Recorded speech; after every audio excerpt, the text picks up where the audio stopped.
Saudara kasih shalom, puji Tuhan, kita semua diberi kehidupan dan kesehatan. Saudaraku, pagi ini kita akan meneruskan renungan sehari dari khotbah Tuhan Yesus di Bukit.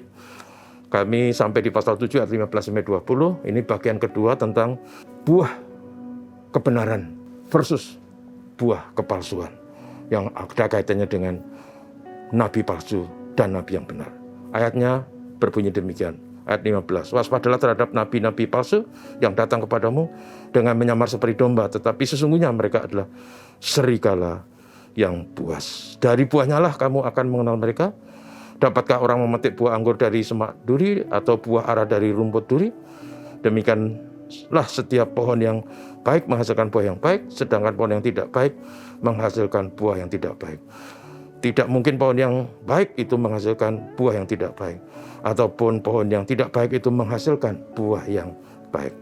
Dan setiap pohon yang tidak menghasilkan buah yang baik pasti ditebang dan dibuang ke dalam api.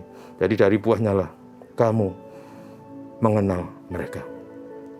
Dari buahnya orang dikenali apakah dia nabi yang benar atau tidak, apakah dia hamba Tuhan yang benar atau tidak, apakah kita Kristen yang benar atau tidak.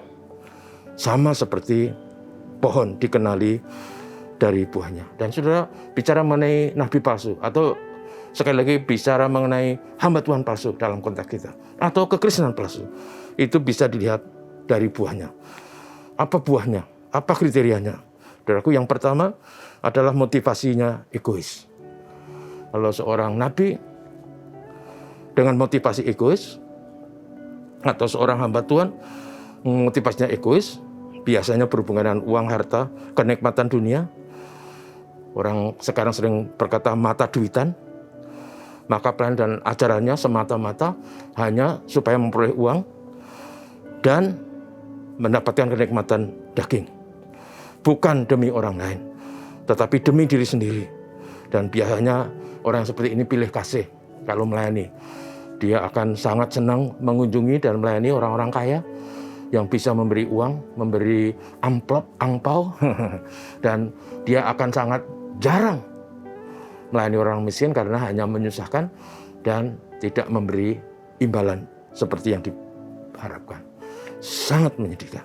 Yang kedua, nabi palsu itu buahnya dilihat dari sifat dan tingkah lakunya. Sifat dan tingkah lakunya tidak selaras dengan apa yang diajarkan dan dibicarakannya. Barangkali acaranya manis, indah, menarik, tetapi dia sendiri penuh kemunafikan, tidak melakukan apa yang dikatakan, tidak selaras dengan apa yang diajarkan. Dan inilah yang disebut kemunafikan. Salah satu sifat yang paling dibenci Tuhan Yesus, yaitu kemunafikan. Sudah bisa baca di Injil Matius pasal 25. Lalu yang ketiga, pengajarannya tidak membangun.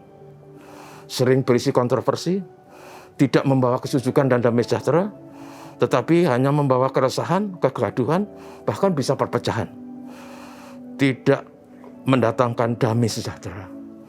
Dan saudara, orang seperti ini biasanya ape terhadap hal-hal yang primer dalam kekristenan. Dosa, pertobatan, kekudusan, tetapi membesar-besarkan hal yang tidak primer, yang tidak penting. Seperti misalnya baptisan, cara baptisan, liturgi, atau bahasa roh. Dan yang terakhir, saudaraku, nabi palsu, buah dari nabi palsu adalah khotbahnya dan ajarannya hanya menyenangkan manusia, tetapi mendukakan hati Tuhan. Dalam konteks dunia kita sekarang, orang sangat senang mendengar khotbah yang menyenangkan, yang berisi motivasi, bagaimana sukses, bagaimana menjadi kepala. Tapi saudaraku, firman Tuhan mengajarkannya bagaimana kita hidup benar, bagaimana orang bertobat, bagaimana orang mempraktekkan ajaran Tuhan itu dalam kehidupan nyata sehari-hari, dalam tutur kata, tingkah laku, perbuatan kita. Dan kekristenan itu bukan hanya sebuah dogma yang dimengerti, tapi kekristenan adalah sebuah dogma yang dipraktekkan dalam hidup sehari-hari.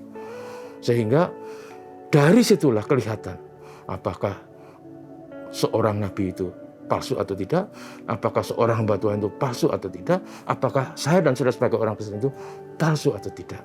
Kalau kita palsu, kata firman Tuhan, kita akan ditebang dan dibuang ke dalam api.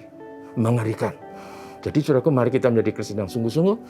Kristen yang mencintai Tuhan, mentaati Tuhan sesuai dengan ajaran Tuhan. Dalam praktek kehidupan nyata setiap hari. Sehingga itu menjadi buah yang baik. Sesuai dengan predikat kita sebagai anak-anak Allah. Kiranya Tuhan berkati kita, mari kita berdoa. Bapa, terpujilah nama-Mu, terima kasih untuk hari ini. Kasih Tuhan bagi kami, berkat Tuhan selalu kami nikmati. Terima kasih untuk kesehatan, terima kasih untuk pemeliharaan Tuhan.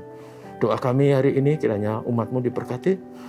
Dan saudara siapapun di antara kami, di dekat kami, juga mendapatkan damai sejahtera dan berkat Tuhan. Doa kami selalu bagi negeri, Tuhan memberkati Indonesia. Tuhan terima kasih karena penularan COVID-19 sudah sangat turun drastis.